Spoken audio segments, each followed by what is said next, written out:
How to join TikTok Creator Fund and get paid.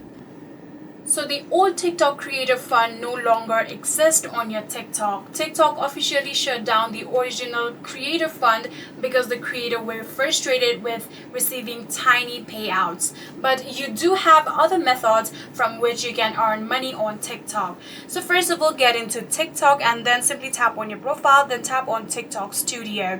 So after doing that, here tap on more ways to get paid.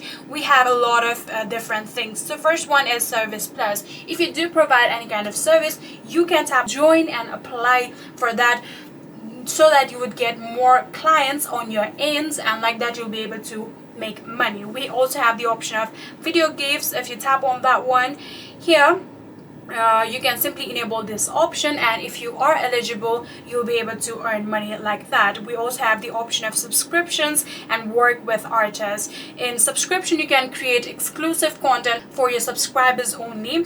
If you are eligible, you might also earn money through that.